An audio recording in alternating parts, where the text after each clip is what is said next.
بسم اللہ الرحمن الرحیم۔ آج کا موضوع ہے نماز۔ دیکھیں، ارکان اسلام 5 ہیں۔ ان میں سے اگر ایک رکن بھی کم ہو تو اسلام مکمل نہیں ہوتا۔ تو اسلام کے ارکان 5 اور ان میں سے ایک رکن جو ہے وہ نماز ہے۔ کئی لوگ جو نماز کا انکار کرتے ہیں، کچھ کہتے ہیں نماز ہے ہی نہیں، کچھ کہتے ہیں قائم کرنے کا حکم ہے۔ اب دیکھیں پہلا رکن اسلام میں کلمہ ہے کہ کلمہ طیبہ پڑھ کر آدمی مسلمان ہوتا ہے، اور مسلمان ہوتے ہی اس پر باقی 4 ارکان جو ہیں وہ بھی فرض ہو جاتے ہیں، یعنی نماز، روزہ، زکوٰۃ اور حج۔ ان میں کلمہ جو ہے اس میں کوئی شرط نہیں ہے کہ بھی امیر ہو تو پڑھے، نہ امیر ہو تو نہ پڑھے۔ کلمہ پڑھنا ضروری ہے۔ سب سے پہلا رکن اسلام کا کلمہ ہے۔ کلمہ پڑھے گا تو اب وہ مسلمان ہو گیا، اور مسلمان ہوتے ہی کوئی شرط نہیں ہے کہ چاہے بیمار ہو پھر بھی نماز فرض ہے، کھڑا ہو کر نہیں پڑھ سکتا لیٹ کر پڑھے۔ نماز ہر حالت میں فرض ہے، صرف بے ہوش ہو جائے پھر ساکت ہو جائے گی، یا پاگل ہو جائے، ورنہ ہر حالت میں نماز فرض ہے۔ کھڑا ہو کر نہیں پڑھ سکتا، لیٹ کر پڑھے، اشارے سے پڑھے، جس طرح بھی پڑھے، اگر اس کے ہوش ٹھیک ہیں تو نماز پڑھنا پڑے گی، اس کے طریقہ کار مقرر ہیں۔ اور دوسرا ہے روزہ، وہ جب رمضان شریف کا مہینہ آئے گا تو پھر فرض ہے۔ 30 دن کے روزے یا 29 دن کے روزے، رمضان شریف جتنے دن کا ہو اتنے روزے رکھنے ہیں، وہ فرض ہیں۔ ان میں گنجائش ہے کہ اگر بیمار ہے تو قضا کر سکتا ہے، پھر عید کے بعد روزے پورے کر لے۔ سفر میں ہے جب بھی قضا کر سکتا ہے۔ اس طرح کوئی مجبوری ہے تو اس میں اس کے لیے گنجائش ہے۔ اور زکوٰۃ جو ہے وہ جس کے پاس پیسے ہوں گے، بچت ہوگی سال میں، یعنی وہ صاحب نصاب ہوگا، تو اس پر پھر 2.5% جو ہے وہ زکوٰۃ فرض ہے۔ اور حج، اس کے پاس آنے جانے کا خرچہ بھی ہو، وہاں رہنے کا خرچہ بھی ہو، اور پیچھے بچوں کے لیے بھی خرچہ موجود ہو، تو پھر حج فرض ہے۔ زندگی میں ایک دفعہ ایک حج کرنا ہے، ایک بار فرض ہے، باقی کرے تو نفلی ہیں، نفلی حج ہوں گے۔ تو اس طرح نماز جو ہے یہ سب سے اہم رکن ہے کلمے کے بعد۔ اس میں اس کا انکار بالکل کفر ہے، وہ آدمی مسلمان ہی نہیں رہے گا جو نماز کا انکار کرے کہ نماز نہیں ہے، اور اس میں سستی کاہلی کرے، نماز چھوڑے، تو پھر وہ کبیرہ گناہ ہے۔ جس طرح سرکار نے فرمایا من ترک الصلاۃ عمدا فقد کفر، کہ جس نے جان بوجھ کر نماز کو ترک کیا وہ کافر ہے۔ کفر اور اسلام میں فرق جو ہے وہ نماز کا ہی ہے، باقی چیزیں تو نظر نہیں آتی۔ کہ کسی آدمی نے کلمہ پڑھا ہوا ہے تو وہ نظر تو نہیں آتا کہ اس نے پڑھا ہے یا نہیں پڑھا، جس کے سامنے پڑھا ہے اس کو پتہ ہوگا نا۔ آدمی جا رہا ہے تو کوئی پتہ نہیں چلتا بھی یہ کلمہ گو ہے یا یہ کافر ہے۔ اس طرح نماز جو ہے یہ سامنے نظر آتی ہے، روزہ بھی نظر نہیں آتا کہ اس نے روزہ رکھا ہوا ہے یا نہیں رکھا ہوا، لیکن نماز اگر نہیں پڑھتا تو وہ تو سامنے نظر آئے گا کہ جب اذان ہوگی، اگر نماز پڑھنے کے لیے مسجد میں نہیں گیا، یا اس نے جدھر بیٹھا تھا ادھر بھی نہیں پڑھی، اور اگلی نماز کا وقت آ گیا اس نے نہیں پڑھی، تو یہ نظر آتی ہے کہ اس نے نماز نہیں پڑھی۔ تو اس سے آدمی سمجھ جائے گا کہ بھئی پھر یا تو یہ مسلمان نہیں ہے یا پھر گناہ کر رہا ہے، کبیرہ گناہ کر رہا ہے۔ تو اس طرح نماز فرض ہے۔ تو نماز کس طرح پڑھنی ہے؟ اللہ تعالیٰ قرآن پاک میں فرماتے ہیں کہ رکوع کرنے والوں کے ساتھ رکوع کرو، اور صحابہ نے عرض کیا یا رسول اللہ صلی اللہ علیہ وسلم نماز کیسے پڑھیں؟ تو فرمایا جس طرح میں پڑھتا ہوں۔ اس میں 4 جو ہیں معتبر فرض ہیں، جس طرح قیام فرض ہے کھڑے ہونا، اور پھر رکوع فرض ہے، پھر سجدہ فرض ہے، اور پھر اتحیات میں بیٹھنا۔ یہ 4 جو سامنے نظر آ رہے ہیں یہ فرض ہیں۔ اب اگر سجدہ رہ جائے، سجدہ نہ کرے کوئی، تو نماز ہوگی نہیں، رکوع نہ کرے پھر بھی نہیں ہوگی، قیام نہ کرے پھر بھی نہیں ہوگی، اور تحیات میں آخری میں نہیں بیٹھتا تو نماز پھر بھی نہیں ہوگی، دوبارہ پڑھنا پڑے گا۔ اگر انکار کرتا ہے کسی ایک چیز کا، مثلا سجدے کا انکار کرتا ہے کہ سجدے کا حکم نہیں ہے، تو پھر نماز بالکل نہیں ہوگی، وہ نماز کا تارک ہوگا، تو وہ نبی پاک صلی اللہ علیہ وسلم کے فرمان کے مطابق پھر مسلمان نہیں رہے گا۔ تو نماز میں دیکھیں یہ معراج کا تحفہ ہے۔ نبی علیہ الصلوۃ والسلام نے بیت المقدس میں سب نبیوں کی امامت فرمائی، تو وہ نفلی نماز تھی، نفل پڑھائے تھے آپ نے، امامت فرمائی تھی۔ اس سے مقصد یہ تھا کہ امام الانبیاء ہونا آپ کا ثابت ہو جائے۔ تو سب نبیوں نے آپ کے پیچھے وہ 2 نفل آپ نے پڑھائے تھے، تو ان میں بھی سجدہ بھی تھا، رکوع بھی تھا، قیام بھی تھا، اور سلام بھی پھیرا، مکمل جس طرح نماز پڑھتے ہیں اسی طرح نماز پڑھی۔ سجدہ اس میں بھی ہے، سجدے کے بغیر کوئی نماز ہی نہیں ہے۔ تو اس طرح جب آپ معراج شریف پر تشریف لے گئے تو اللہ تبارک تعالیٰ نے 50 نمازیں فرض کیں کہ 50 نمازیں یہ گفٹ ہے آپ کی امت کے لیے، لے جائیں۔ تو آپ جب واپس آئے تو موسیٰ علیہ السلام سے ملاقات ہوتی ہے، تو انہوں نے عرض کیا کہ سرکار میری امت پر 2 نمازیں فرض تھی، وہ 2 بھی نہیں پڑھتے تھے، تو یہ 50 تو آپ کی امت نہیں پڑھ سکے گی، یہ تو بہت زیادہ ہیں، آپ کم کروا لیں۔ تو اس طرح کرتے کرتے ہر دفعہ آپ تشریف لے جاتے رہے، اللہ تعالیٰ 5 معاف فرماتے رہے۔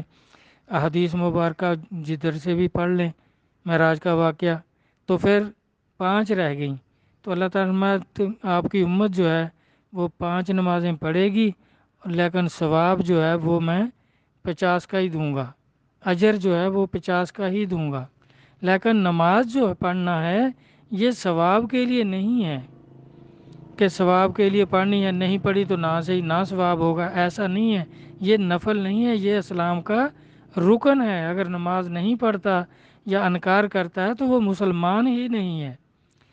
جس طرح سرکار میں جس نے جان بوجھ کر نماز ترک کی وہ کافر ہے۔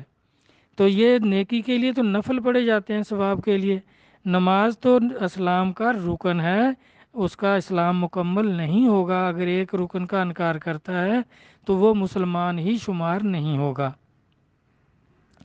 تو صحابہ کرام نے بھی پوچھا کہ سرکار جب یہ نمازیں آپ پر فرض ہو گئی ہیں تو یہ پڑھنی کس طرح ہیں؟ تو اور میں جس طرح میں پڑھتا ہوں۔ اب دیکھیں پھر سورۃ مزمل میں بھی اللہ تبارک تعالیٰ آپ سے فرما رہے ہیں، کیونکہ ہمارے اوپر امت کے اوپر 5 نمازیں فرض ہیں، اور نبی علیہ الصلوۃ والسلام پر 6 نمازیں فرض تھیں، یعنی تہجد جو ہے وہ بھی آپ پر فرض تھی، تو آپ تہجد بہت لمبی پڑھتے تھے، بہت سارا قرآن اس میں پڑھتے تھے، تو آپ کے وہ حدیثوں میں ہے کہ آپ کے پاؤں مبارک جو ہے ان پہ ورم ہو جاتا تھا، تو اللہ تبارک تعالیٰ نے یہ سورۃ مزمل اتاری کہ اے چادر اوڑھنے والے زیادہ نہ کھڑے ہوا کرو، یعنی قیام اتنا لمبا نہ کرو کہ آپ کے پاؤں سوج جائیں، تو آدھی رات یا اس سے بھی کم کھڑے ہوا کریں۔ تو نبی علیہ الصلوۃ والسلام نے پھر اس کو ذرا ہلکا کر لیا، ہلکی نماز تہجد جو ہے وہ ہلکی پڑھنے لگ گئے، تو اس میں بھی پڑھنے کا ہی ہے کہ تہجد پڑھتے ہیں۔ اب قرآن پاک میں بھی دیکھ لیں، سورۃ مرسلات آیت نمبر 48، اللہ تعالیٰ فرماتے ہیں جب ان سے کہا جائے نماز پڑھو تو نہیں پڑھتے، اور آگے سورۃ مدثر آیت نمبر 43، 44 اور 45 میں اللہ تعالیٰ فرماتے ہیں کہ جنتی جو ہیں وہ دوزخیوں سے پوچھیں گے تمہیں کون سی بات دوزخ میں لے گئی؟ وہ بولے ہم نماز نہ پڑھتے تھے اور مسکین کو کھانا نہیں دیتے تھے اور بیہودہ فکر والوں کے ساتھ بیہودہ فضول فکر گمراہی کی سوچ سوچتے تھے. یعنی جس طرح یہ نماز کے خلاف سوچتے ہیں تو اللہ تعالیٰ اس کو بیہودہ اور فضول فکر فرما رہے ہیں کہ وہ دوزخی کہیں گے کہ ہم نماز نہیں پڑھتے تھے بلکہ فضول باتیں کرتے تھے، اس لیے ہم آج دوزخ میں آ گئے.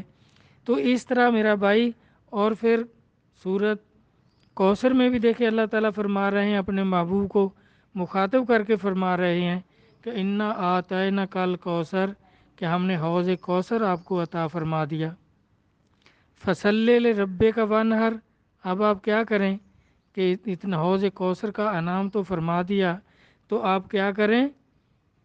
نماز پڑھیں. فصلی لربے کا، اپنے رب کی نماز پڑھیں. تو سجدے کے بغیر کوئی نماز ہے بھائی؟ قیام، رکوع، سجدہ اور قعدہ یعنی اتحیات میں بیٹھنا اور پھر سلام پھیر کر نماز سے فارغ ہونا، تو یہ ضروری ہے، اس کے بغیر نماز ہی نہیں ہوتی. کہ اللہ تعالیٰ فرما رہے ہیں کہ اپنے رب کی نماز پڑھو اور وانحر، قربانی کرو. تو اس طرح دیکھیں، کوئی کہیں بھی نہ نبی پاک صلی اللہ علیہ وسلم نے فرمایا کہ نماز نہ پڑھو، نہ اللہ تعالیٰ نے کہیں فرمایا کہ نماز نہ پڑھو. اور یہ جو ہے کہ نیکی کی خاطر نماز پڑھنا ہے، پڑھو گے تو نیکی ہوگی، نہیں پڑھو گے تو کوئی حرج نہیں. اور سرکار کو، نبی علیہ الصلوۃ والسلام کو نیکیوں کی کیا کمی تھی؟ انہیں کیا ضرورت تھی کہ نماز پڑھتے؟ بھائی نیکیوں کے لیے نماز نہیں پڑھی جاتی، یہ تو ارکان اسلام ہے. اگر کوئی نماز نہیں پڑھتا، کبیرہ گناہ کرتا ہے، اگر اس کا انکار کرتا ہے تو وہ کافر ہے، وہ مسلمان نہیں ہے. کیونکہ 5 ارکان اسلام، پانچوں ہی فرض، ان میں کسی ایک کا بھی انکار جو ہے اسلام سے خارج کر دیتا ہے. تو اس طرح بھائی، اب نہ تو اللہ نے فرمایا ہے کہ یہ نیکیوں کے لیے پڑھنی ہے، بھائی یہ اسلام کا رکن ہے، اور نہ ہی نبی علیہ الصلوۃ والسلام نے فرمایا ہے کہ یہ نیکیوں کے لیے یا ثواب کے لیے پڑھتے ہیں. بھائی نیکی دینا نہ دینا، ثواب ہونا نہ ہونا، یہ تو اللہ تبارک تعالیٰ کی مرضی ہے. لیکن نماز نیکی کے لیے نہیں، یہ مسلمان ہونے کے لیے پڑھنی پڑے گی، کیونکہ یہ 5 ارکان جو ہیں یہ پورے ہوں گے تو آدمی اسلام میں داخل ہوگا. ان میں سے اگر ایک بھی رکن چھوڑ دے گا یا انکار کرے گا تو اسلام سے خارج ہو جائے گا. تو جس طرح دیکھیں، وہ ایک زاہد کا واقعہ ہے نا، بنی اسرائیل میں ایک زاہد تھا، 100 سال نمازیں پڑھتا رہا، نیکیاں کرتا رہا. تو ایک دن ایک ابلیس اسے ایک دن ملتا ہے تو اس سے پوچھتا ہے کہ بھئی تو یہ نماز کس لیے پڑھتا ہے، اتنی عبادت کس لیے کرتا ہے؟ تو وہ کہنے لگا بھئی یہ سے مجھے اللہ تبارک تعالیٰ پھر جنت دے دیں گے، میں جو اتنی عبادت کرتا ہوں تو پھر میں جنتی ہو جاؤں گا، اللہ مجھے جنت دے دیں گے. تو اس نے پوچھا، شیطان نے پوچھا کہ بھئی کیا جنت قیمتی چیز ہے، معمولی چیز ہے؟ اس نے کہا بہت قیمتی ہے، وہاں بڑے بڑے محل ہوں گے، باغ ہوں گے، بہت ہی اچھی ہے، بہت ہی اعلیٰ ہے، بہت قیمتی ہے. تو شیطان کہنے لگا اچھا، وہ سامنے ریڑھی والا کھڑا ہے، وہ فروٹ بیچ رہا ہے، تو اس کو جا کے بولو بھی یہ 100 سال کی آپ کی نمازیں لے لے اور 1 کلو فروٹ دے دے. وہ چلا گیا. وہ زاہد بیچارہ بیوقوف تھا، اس کی سمجھ سے باہر تھا کہ شیطان کیا چال چل رہا ہے اس کے ساتھ.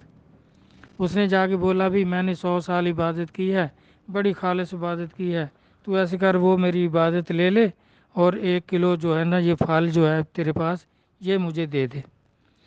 تو وہ جاہل اجاڈ آدمی تھا، اس نے کہا واہ، نمازیں بیچنے آ گیا، یہ تو بھائی 5 روپے کے کلو ملتے ہیں، 5 روپے نکال اور لے لے، نمازیں میں نہیں خریدتا. تو وہ واپس آ گیا، آ کر اس نے شیطان سے بولا بھئی ایسے کہتا ہے وہ تو اس نے کہا جن نمازوں کا 1 کلو پھل نہیں آتا تو کیا جنت آ جائے گی؟ ایسی خام خواہ تو مصیبت میں پڑا ہوا ہے، عیش کر، شرابیں پی، جو جی میں آتا ہے کر، یہ تیری ایسی نمازیں نہیں ہیں جس سے جنت آ جائے، ایسے ہی تجھے دھوکہ ہوا ہے۔ تو وہ اس کی گمراہی میں آ گیا، اس کی شیطانی میں آ کر گمراہ ہو گیا۔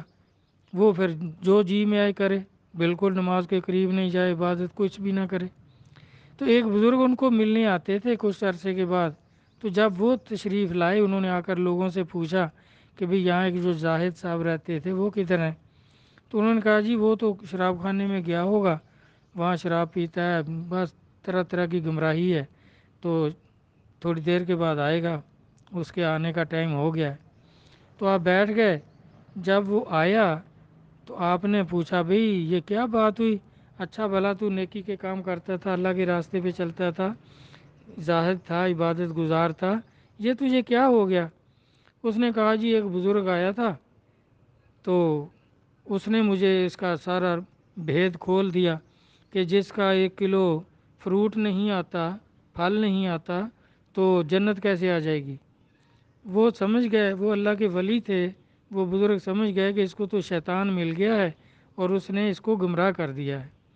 تو انہوں نے کہا اچھا، ان کے پاس ایک ہیرا تھا بہت قیمتی، کافی بڑا ہیرا تھا، انہوں نے وہ دیا اور کہنے لگے جا اب بھی اسی فروٹ والے کے پاس اس کو یہ دے اور اس کو بول بھی اس کا 1 کلو فروٹ دے دے، یہ بہت قیمتی ہے، اس کو بتانا۔ تو جب وہ لے کر گیا تو وہ تو اناڑی تھا، اس کو پتہ ہی نہیں تھا کہ یہ ہیرا بھی کوئی چیز ہوتی ہے۔ تو اس نے پکڑا اور اٹھا کے دور پھینک دیا کہ یہ کیا بھائی، کیسا تو آدمی ہے، کبھی نمازیں بیچنے آ جاتا ہے اور کبھی یہ پتھر لے کے آ گیا ہے، 5 روپے کا کلو آتا ہے، 5 روپے نکال۔ اس نے پتھر پکڑ کے ہیرا جو تھا وہ پھینک دیا دور۔ تو وہ اٹھا کر پھر آ گیا اس کے بزرگوں کے پاس کہ جی وہ تو نہیں دیتا۔ آپ نے فرمایا دیکھ اس کو قدر نہیں ہے اس کی، اس کو پتہ نہیں ہے، اب تو ایسے کر شہر جا اور کسی صراف کی بڑی دکان پر جانا اور اس کو بولا بھی میں نے یہ بیچنا ہے، یہ کتنے کا ہے، اس سے پوچھنا۔ تو وہ گیا، اس نے کسی بڑی دکاندار جو تھا بڑا صراف، اس سے پوچھا بھئی میں نے یہ ہیرا بیچنا ہے۔ تو اس نے کہا بھئی دیکھ کر کہ اس کی پوری قیمت تو میرے پاس نہیں ہے، لاکھوں میں اس نے بتائی کہ اتنے لاکھ اگر تو لینا چاہتا ہے تو میں دے سکتا ہوں، لیکن تیرا ہیرا جو ہے اس سے زیادہ قیمتی ہے، لیکن میرے پاس ہے ہی اتنے۔ تو وہ واپس آ گیا، آ کر اس نے بتایا کہ جی وہ اتنے لاکھ دیتا ہے۔ تو آپ نے فرمایا دیکھ اتنے لاکھ کی چیز کے وہ 1 کلو فروٹ نہیں دے رہا تھا، اس کو اس کی قدر نہیں تھی۔ اسی طرح نماز کی اس کو کیا قدر ہوگی؟ نماز کی قدر تو اللہ تبارک تعالیٰ کو ہے کہ تو نمازیں پڑھتا تھا، اللہ کی عبادت کرتا تھا، اللہ کی اطاعت کرتا تھا، تو اللہ کو اس کی قیمت، اس کی قدر اللہ کو معلوم ہے نا، وہ اس نے جنت دینی ہے۔ یہ ریڑھی والے کو، فروٹ بیچنے والے کو کیا قدر ہے اس کی؟ اس طرح اس کو جس طرح اس ہیرے کی قدر نہیں تھی تو اس کو نمازوں کی بھی قدر نہیں تھی۔ قدر دان کو قدر ہوتی ہے جو اس کو جانتا ہو۔ اس طرح میرا بھائی آپ دیکھیں دنیا میں سب سے زیادہ دولت مسجدوں پر خرچ ہوئی ہے۔ نبی علیہ الصلوۃ والسلام نے بھی مدینہ شریف جب تشریف لے گئے تو سب سے پہلا کام مسجد نبوی شریف کی بنیاد رکھی اور اس کو مکمل کیا اور وہاں نمازیں پڑھتے تھے۔ اور خانہ کعبہ شریف میں بھی مسجد حرام، وہ بھی مسجد ہے، وہاں بھی نمازیں ہوتی تھیں، سرکار وہاں نماز پڑھتے تھے، اور ابو جیل وغیرہ جو تھے وہ کیسے کبھی آپ پر اوجری رکھ دیتے تھے، کبھی کچھ، جب آپ سجدے میں جاتے تھے۔ تو اس طرح سرکار سے بھی ثابت ہے۔ پھر دیکھیں بیت المقدس جو ہے وہ بھی ایک مسجد ہے، قبلہ اول جس کو کہتے ہیں۔ اور کفر اسلام میں فرق نبی علیہ الصلوۃ والسلام نے فرمایا صرف نماز ہے، نماز کا ترک جو ہے یہ کفر ہے۔ اب دنیا میں دیکھ لیں بڑی بڑی مسجدیں موجود ہیں، کسی بھی مزار پہ، کسی اولیاء اللہ کے مزار پاک پہ چلے جائیں، خواجہ غریب نواز معین الدین چشتی اجمیری قدس اللہ سر عزیز، وہاں جا کر دیکھ لیں اجمیر شریف میں کتنی عالی شان مسجد ہے۔ اور پھر خواجہ قطب الدین بختیار کاکی قدس سر العزیز دہلی شریف چلے جائیں، وہاں جا کے دیکھیں آپ کے مزار اقدس پہ کتنی بڑی مسجد ہے۔ محبوب الہی خواجہ نظام الدین اولیاء قدس سر العزیز ان کے وہاں چلے جائیں، کلیر شریف میں چلے جائیں، ہر جگہ مسجدیں ہی مسجدیں ہیں۔ تو اگر نماز پڑھنی نہیں تھی، سجدہ کرنا نہیں تھا، تو پھر مسجدوں کی کیا ضرورت تھی؟ یہ تو بھائی شیطان کا بہکاوا ہے۔ حالانکہ کلیر شریف میں دیکھیں، یہ جو علی احمد صابر صاحب قدس سر العزیز کا واقعہ جو ہوا ہے کہ آپ 12 سال وہ گلر کا درخت پکڑ کر کھڑے رہے، تو وہ بھی تو مسجد میں ہی ہوا تھا، کیونکہ آپ جب نماز پڑھنے گئے ہیں تو وہ مسجد سب نوابوں کی تھی، ان کی جگہ مصلی مقرر تھے، تو جس جگہ اگلی صاحب میں بیٹھے، جب وہاں کا نواب آیا اس جگہ والا، تو اس نے کہا جی بابا جی آپ پیچھے ہو جائیں، یہ تو میری جگہ ہے۔ اس طرح کرتے کرتے جس جگہ پہ بیٹھتے اس جگہ والا نواب آ جاتا جی پیچھے ہو جائیں، تو آپ کو مسجد سے ہی سمجھو نکال دیا۔ وہ گلر کے پاس آپ کھڑے ہو گئے، پھر غصے میں جب لوگ سجدے میں گئے تو آپ نے مسجد کو بھی حکم دیا کہ تو بھی سجدے میں جا، سب غرق ہو گیا، اور غصے میں پھر 12 سال کھڑے رہے۔ تو دیکھیں آپ بھی نماز پڑھنے گئے تھے، نماز پڑھتے تھے، 12 سال جو کھڑے رہے ہیں وہ تو جذب کی حالت تھی کہ جب ہوش ٹھکانے نہ رہیں، مجذوبیت آ جائے، تو وہ تو پہلے بھی جس طرح میں نے عرض کیا کہ پھر نماز ساقط ہو جاتی ہے، لیکن جب ہوش آ جائے گا پھر نماز پڑھنا پڑے گی، چاہے آپ بیمار ہیں، چاہے سفر میں ہیں، جدھر بھی ہیں نماز پڑھنا فرض ہے۔ اور نماز قیام، رکوع، سجدہ اور قعدہ، یہ 4 بڑے فرض ہیں، ان کے بغیر نماز ہوتی نہیں ہے۔ تو اس طرح بھائی سب چیزوں میں، قرآن میں، حدیث میں، اور نماز کے باب ہیں حدیث مبارکہ میں، جس میں مرضی پڑھ لیں، تو نماز کے بغیر تو دین اسلام مکمل ہی نہیں ہوتا۔ روزوں کے بارے میں بھی دیکھیں، اللہ تعالیٰ نے فرمایا ہے میں نے تمہارے اوپر روزے فرض کیے تاکہ تم پرہیزگار ہو جاؤ، اس طرح فرض کیے جس طرح آپ سے پہلوں پر فرض کیے تھے۔